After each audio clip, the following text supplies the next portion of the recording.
স্মরণ করো সেই সময়কে যখন ইব্রাহিম দোয়া করেছেন, হে রব, এই নগরকে, শহরকে আপনি নিরাপদ করুন, নিরাপত্তা আগে। অদরবাল্লাহু মাসালান ক্বরিয়াতান কানাত আমিনাতাম মুতমাইন্নাহ।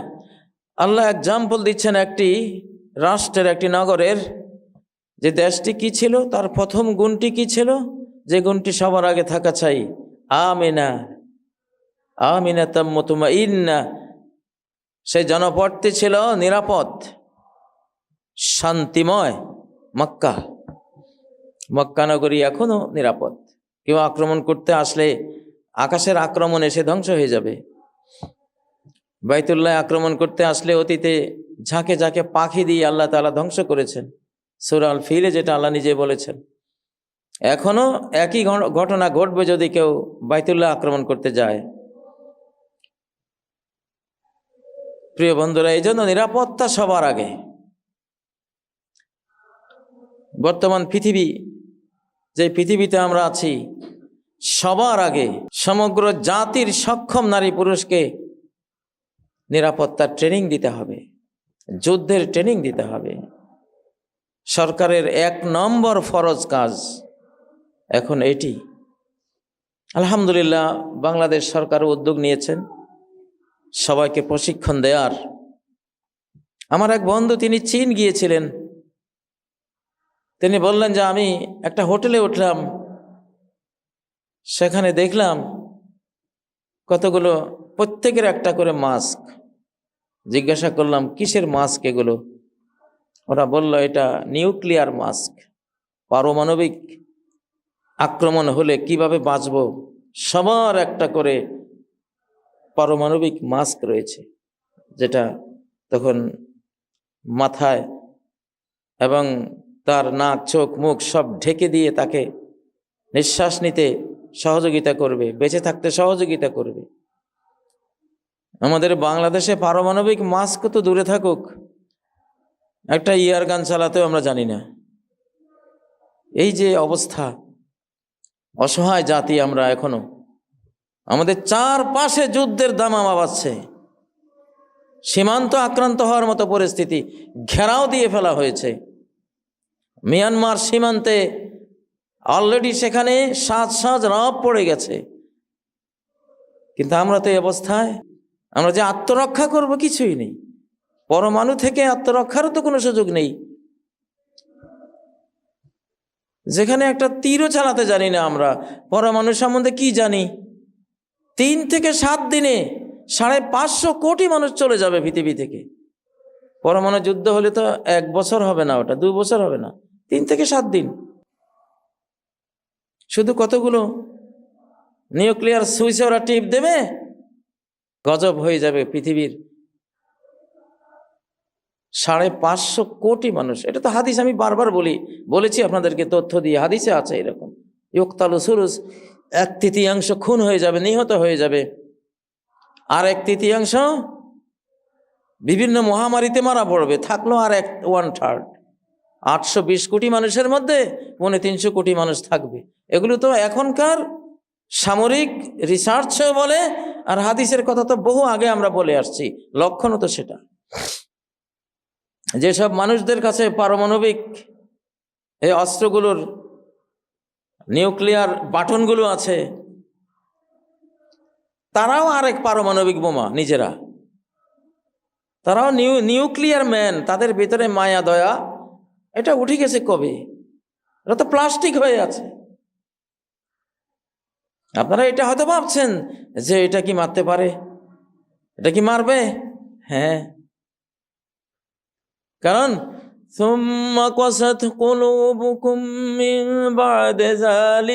তোমাদের হৃদয়গুলো কঠিন হয়ে গেছে।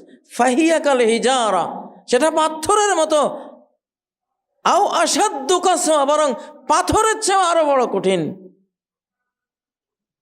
এবং হাদিসগুলোতে রয়েছে কুলুবুহুম কাজুবারিল হাদিদ, শেষ জামানায় এমন নিষ্ঠুর মানুষেরা আসবে, তাদের হৃদয়গুলো হবে লোহার খণ্ডের মতো।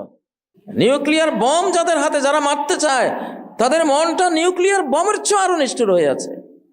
ওদের কি দিতে হবে?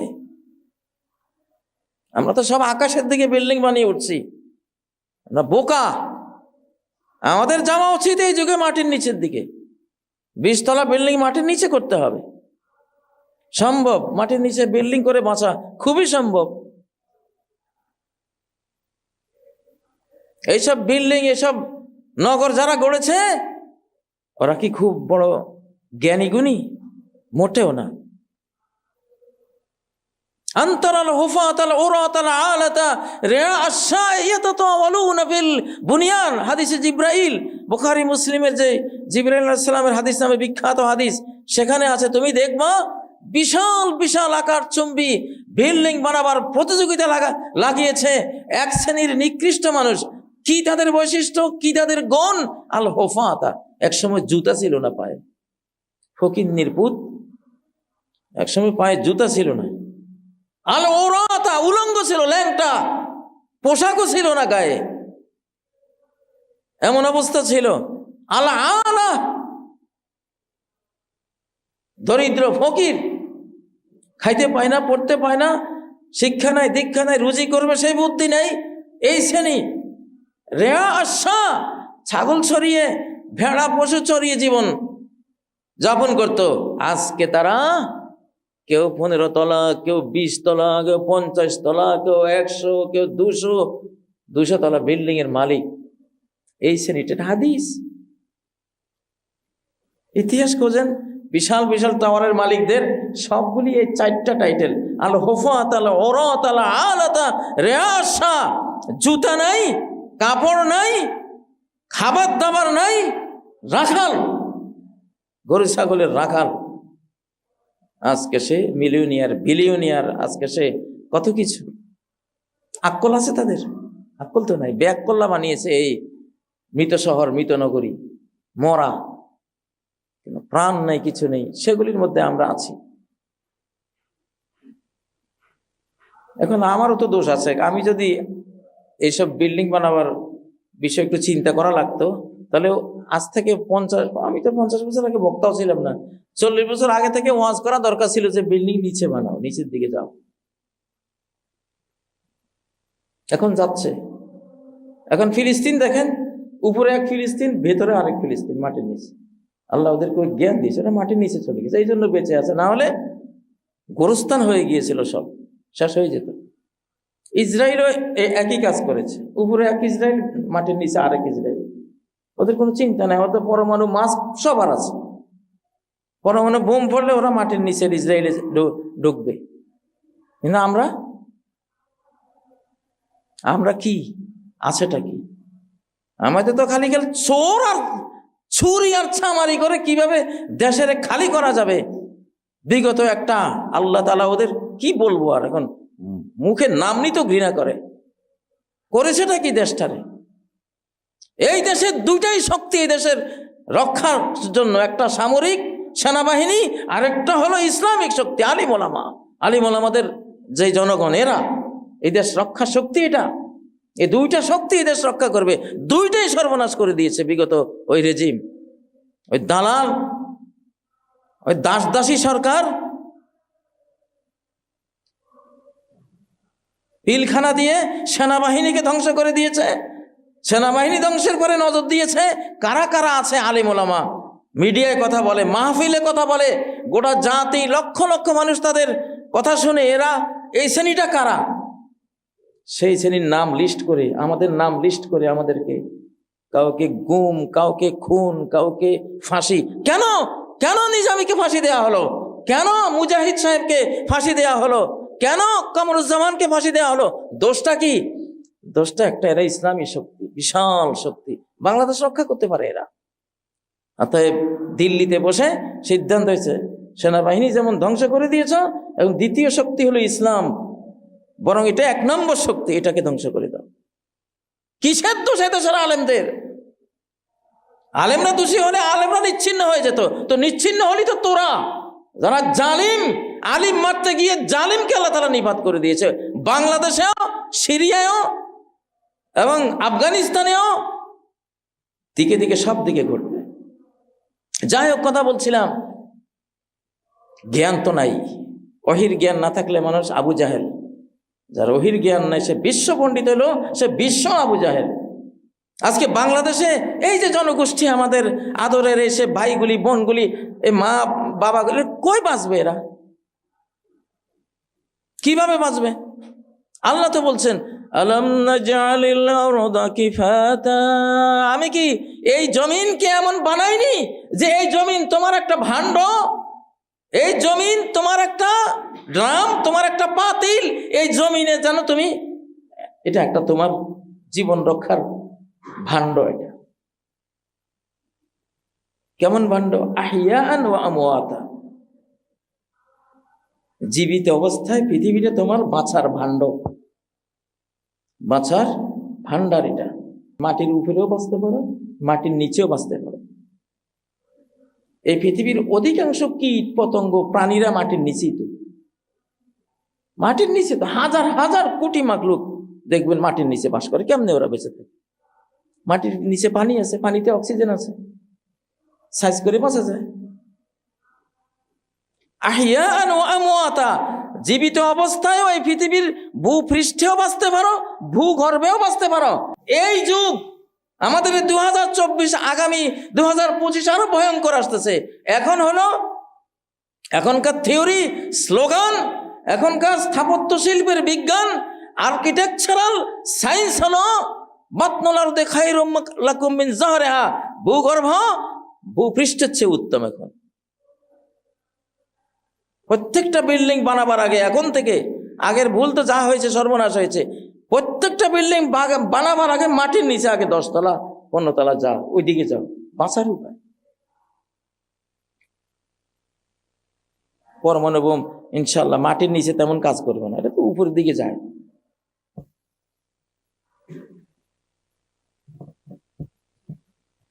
তো আল্লাহ তাআলা কি বললেন? যে মাটিকে আমি এমন, এই জমিনকে এমন বানিয়েছি, এটা তোমার যেন একটা ভাণ্ড, জীবিত অবস্থায়ও মরা অবস্থা। মরা অবস্থা মানে আমরা লাশ হলে তো ওখানে দাফন হই, আমরা লাশ হয়ে দাফন হই।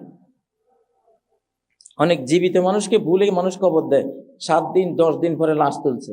এই লোকটা কেমনে বেঁচেছিল ওখানে মাটির নিচে? বাঁচা যায়? পানিটা নি, কবরে তো আমরা পানি দিই, পানি দিলে তো অক্সিজেন থাকে সেখানে, বাঁচা যায়। ইউসুফ আলাইহিস সালাম কুবে কেমনে বেঁচেছিল? সূরা ইউসুফ 19 নম্বর আয়াত, ফাদলা দালহু ক্বালা ইয়া বুশরা হাযা গুলাম, ওই বালতিওয়ালা এসে পানির জন্য কুবে বালতি ফেললো, পানি আছে।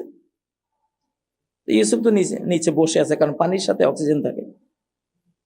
পানি তো 16% 14% অক্সিজেন, অক্সিজেনের খনি পানিটা আল্লাহ দিয়েছে।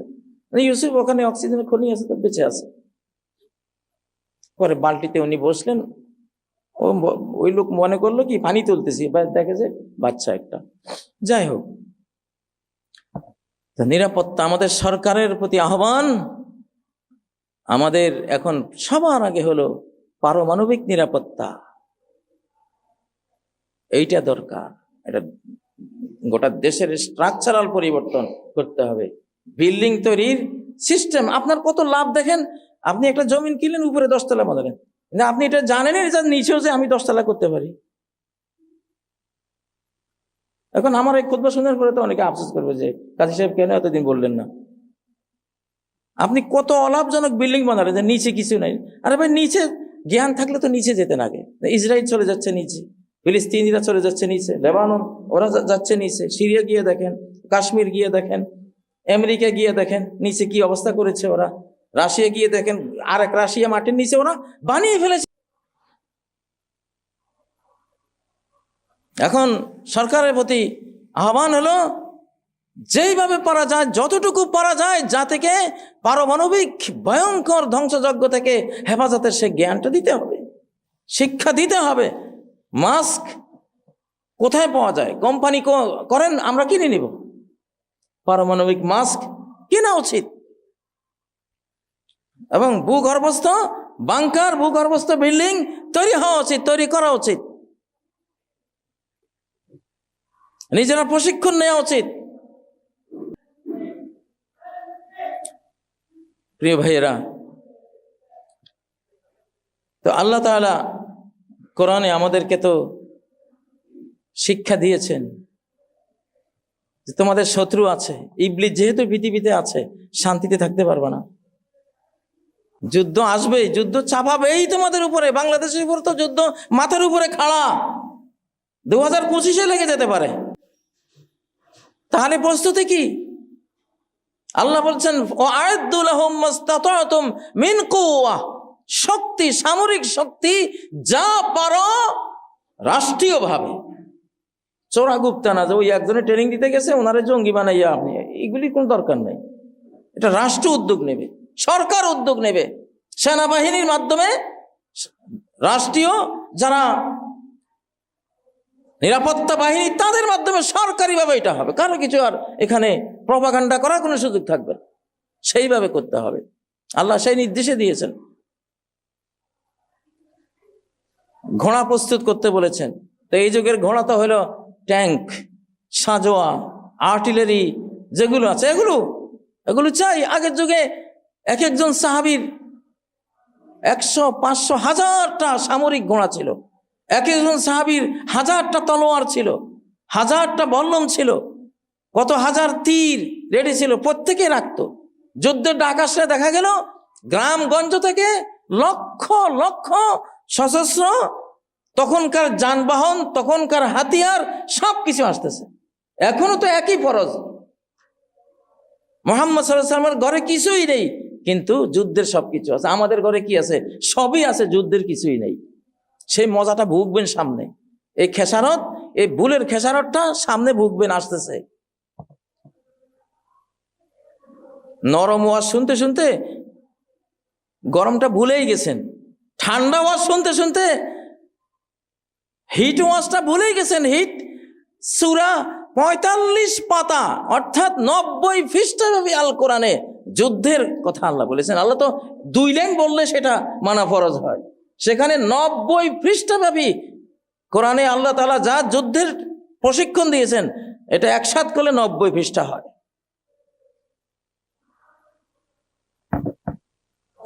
আল্লাহ তাআলা এই বাংলাদেশের যে বর্তমান বাংলাদেশ 2024-এর বাংলাদেশ, জনসংখ্যার 30% যুবক, পৃথিবীর কোথাও নেই। বাংলাদেশ 1 নম্বর ধনী দেশ যুবা শক্তির দিক থেকে, 1 নম্বর ধনী, এখন রিচ। আমেরিকা যান, ইউরোপ যান, রাশিয়া যান, সব বুড়া, জনসংখ্যার অধিকাংশই বুড়ো, যুবক শক্তি নেই। বাংলাদেশের প্রতি নজর এই জন্য, বাংলাদেশ থেকে এখন লোক নেওয়ার জন্য ইউরোপ, আমেরিকা, রাশিয়া, সারা ওয়ার্ল্ড থেকে ডিমান্ড আসতেছে। কারণ এত যুব শক্তি পৃথিবীর কোনো দেশে এইভাবে নাই।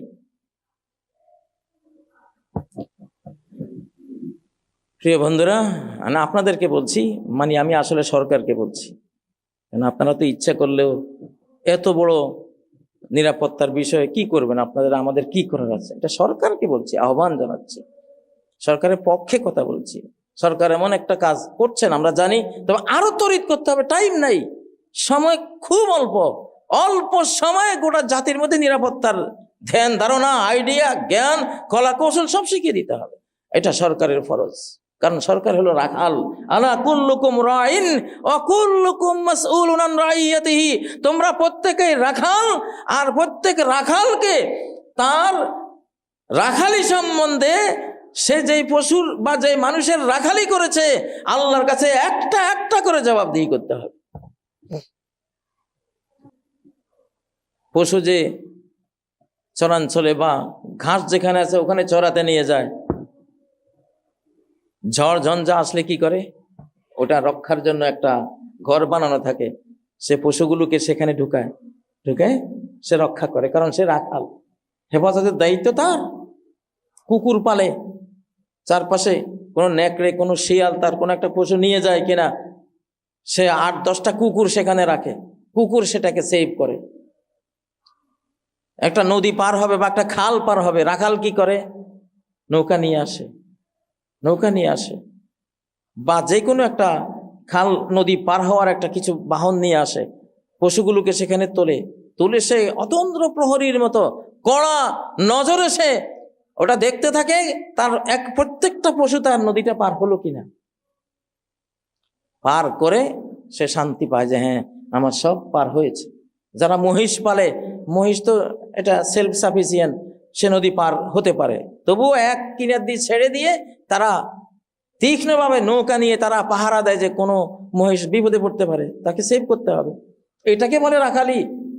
18-20 কোটি মানুষের রাখাল যারা আজকে, তাদের তো আমাদের প্রত্যেকেরই, আমরা ঠিকঠাক মতো বাঁচতে পারবো কিভাবে? রাখাল তার পশুগুলোকে যেভাবে সেভ করে, তার সেই রকমই অন্তত সেই রকম সেফটির চিন্তা যদি সরকার নেয়, তাহলে আল্লাহ বলবেন যে হ্যাঁ, তুমি তোমার রাখালিটা ঠিক মতো করেছো। সরকারও বাঁচতে পারবে আল্লাহর কাছে। পরিবারের পিতা আর রাজুল রাইন ফি আহলি বাইতি, পিতা রাখাল, তার প্রত্যেকটা শিশুকে এই দুনিয়ার পাপাচারের পঙ্কিল এই পরিবেশ থেকে বাঁচিয়ে জান্নাত পর্যন্ত কিভাবে যেতে পারবে সেই শিক্ষা দেয়া তার উপরে ফরজ, ফরজে আইন। এমনটা তো নয় পোলা একটাকে দিলাম হেফজুখানায়, একটাকে মাদ্রাসায়, আর বাকি 5টা পোলা সব স্কুলে কলেজে দিয়ে দিচ্ছে। কিরে বাবা, ওগুলির কি জান্নাত লাগবে না? কেন ওগুলির আগে মেট্রিক পর্যন্ত আলিয়া মাদ্রাসা পড়ালে না? একটু নামাজ কালাম কোরআন কিতাব শিখবে, এরপরে তুমি দাও। আজকাল সিলেবাসের মধ্যে আলিয়া মাদ্রাসা স্কুলের সমান সিলেবাস, সব কিছু আছে, সব কিছু আছে। আমরা piece international school, average international school কেন করেছি? যে আপনার শিশু ওইখানে গেলে দুনিয়ার শিক্ষাও পেল, আখিরাতের শিক্ষাও পেল। এমন শিশু আমরা বানিয়ে দেব, কোনোদিন সে বড় হয়ে ধনী হয়ে শিক্ষিত হয়ে বলবে না ফাদার মাদার জামিলে ওদেরকে বৃদ্ধাশ্রমে পাঠাও, জীবনেও বলবে না, অসম্ভব। সে জীবন দিবে তবু তার মা বাবার ব্যাপারে এই নিষ্ঠুর কোনো চিন্তা বা কথা সে বলবে না।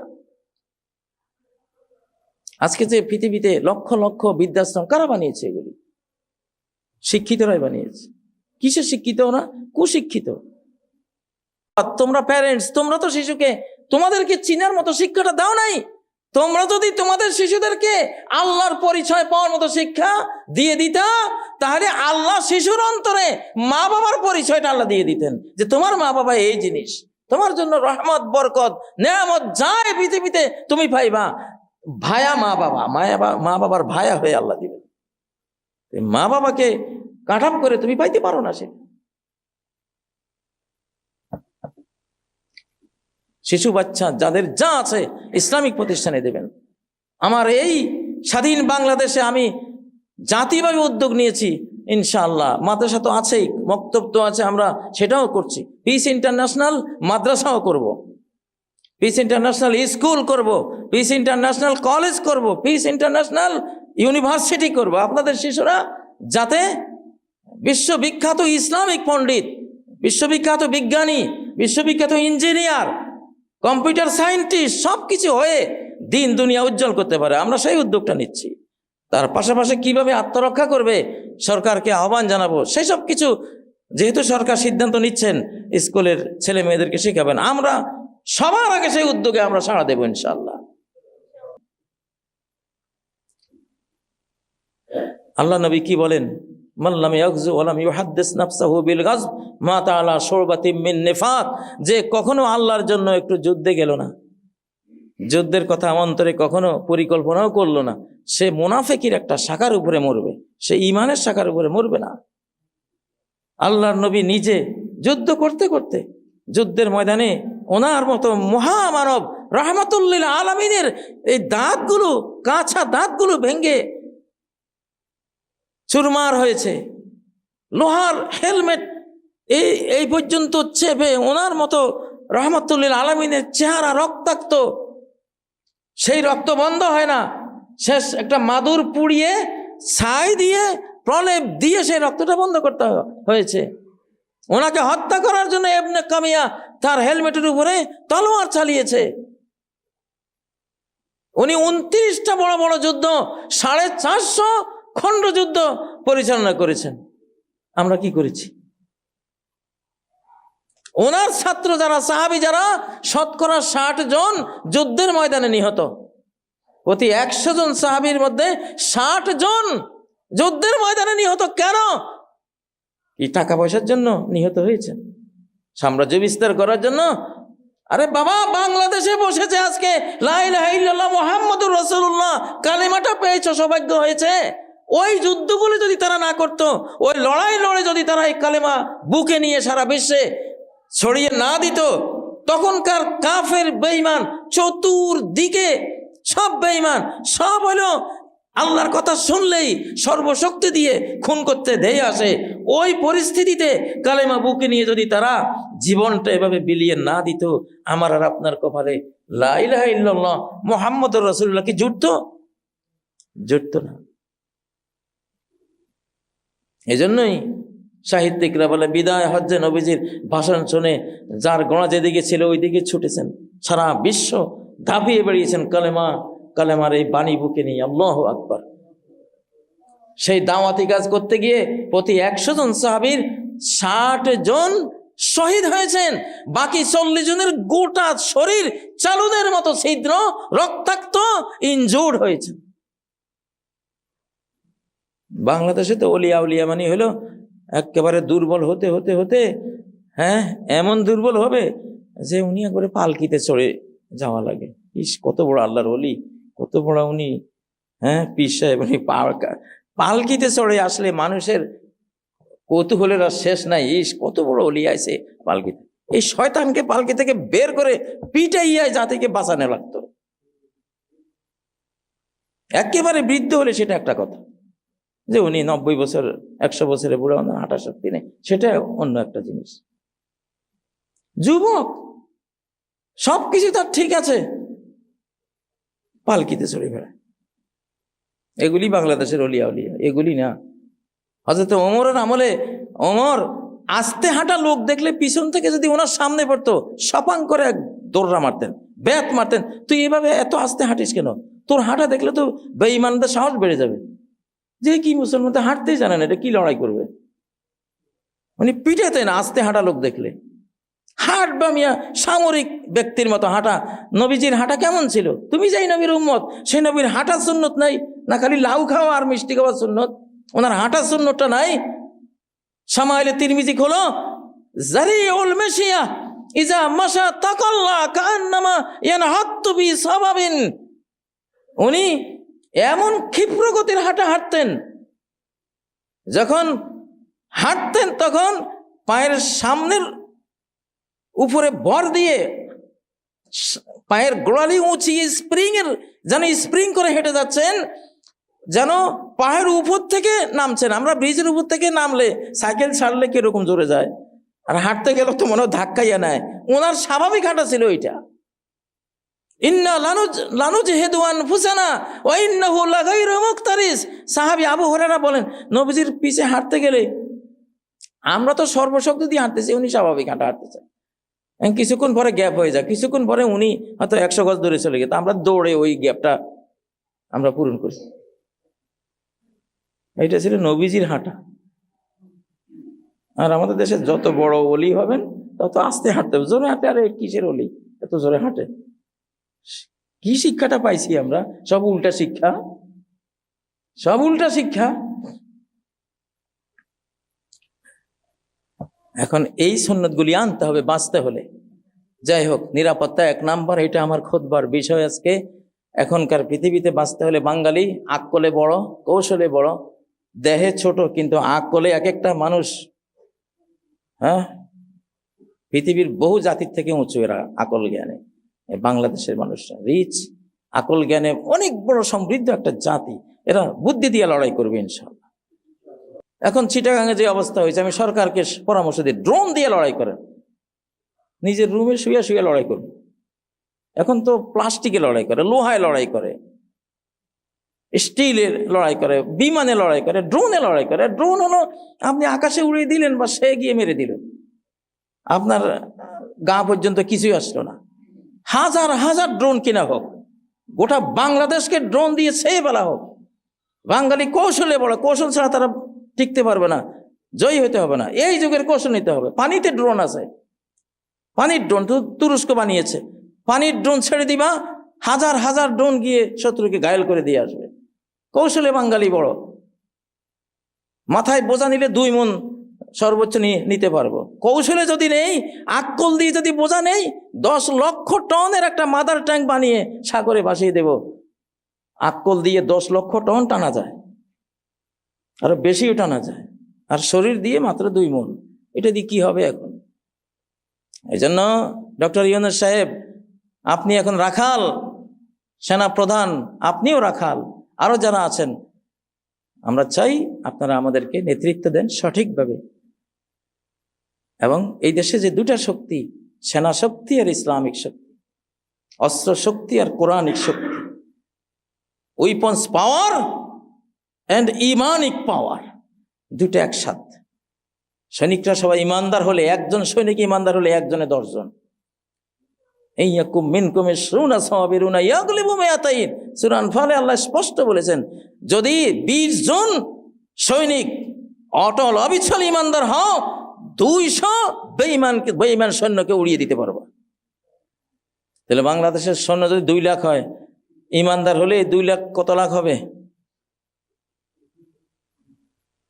1 লাখ সমান 10 লাখ, তাহলে 2 লাখ সমান 20 লাখ। শোনো তো, 20 লাখ না, আমাদের আমাদের আনসার বাহিনী আছে 70 লাখ। সেগুলি যদি ইমানদার হয়ে যায় পাক্কা, তাহলে 70 লাখের 10 গুণ বানাইলে কত হয়? এটা তো অঙ্ক দেখলেই বেঈমানের স্ট্রোক করার অবস্থা হবে ইনশাআল্লাহ। সেই ক্ষমতা তো আল্লাহ দিয়েছেন আমাদেরকে। আমাদের সরকারকে ভয় পাওয়ার কিছু নেই। রিজিক চতুর্দিক বন্ধ, আকাশ খোলা আমাদের, আলহামদুলিল্লাহ। সমুদ্র খোলা, আমাদের 90% যত মালমাত্রা আসে সমুদ্র দিয়ে আসে। আল্লাহ কাছে তবু ওইসব বেঈমানের ভূমি দিয়ে তোমাদের যাইতে হবে না, তোরা আমার সাগর দিয়ে চলাচল কর। 90% আমাদের জিনিসপাতি রিজিক আনা নেওয়া হয় আমাদের সাগর পথে। কত সুন্দর আল্লাহ দিয়েছে, আকাশ খোলা রেখেছেন। আমি আছি তোদের সাথে। আকাশ খোলার অর্থ হলো এইটা। তো বাংলাদেশ সেনা শক্তি আর ইমানি শক্তি দিয়ে বাঁচবে। শুধু সেনা শক্তি দিয়ে বাঁচতে পারবে না, শুধু ইমানদার শক্তির সৈন্যবাহিনী নাই, দুনিয়ার নিয়মে ওইটাও হয় না। দুইটাই একসাথ হলে একে একে 2 হবে না, একে একে 2 কোটি হয়ে যাবে ইনশাআল্লাহ। অতএব আল্লাহ তাআলা এই বাংলাদেশের সরকারকে, এখন যিনি দায়িত্বে আছেন, যারা দায়িত্বে আছেন, তাদেরকে তৌফিক দেন। আমাদের নিরাপত্তার কথা বেশি বেশি বলবেন, সময় নেই। আমরা যে কোনো সময় আক্রান্ত হতে পারি। আক্রান্ত হওয়ার সমস্ত লক্ষণ সামনে। যে ভবিষ্যৎবাণীগুলো আমি সবসময় বলে আছি, সেগুলিও এই কথা বলছে, হাদিসও এই কথা বলছে, কোরআনও এই কথাই বলছে। তোমার টাইম নাই, তুমি রেডি হও। এই জন্য এই সময়ের ভয়াবহতা, গুরুত্ব বুঝে আমাদের নিরাপত্তার বিষয়টি সরকার যাতে সর্বোচ্চ গুরুত্ব দিয়ে বিবেচনা করেন, সেনাবাহিনী যাতে মাথায় রাখেন। আমরা আজকের খুতবার মাধ্যমে সেই আহ্বান জানালাম। আল্লাহ তাআলা কবুল করেন। হে আল্লাহ, আপনি আমাদের সাথে থাকলে, আপনি তো থাকবেনই, আপনি থাকতেই হবে। আমরা চাই আপনি আমাদের সাথে, আপনিই থাকবেন। আপনি থাকলে পৃথিবীর কোনো শক্তি আমাদেরকে হারাতে পারবে না ইনশাআল্লাহ।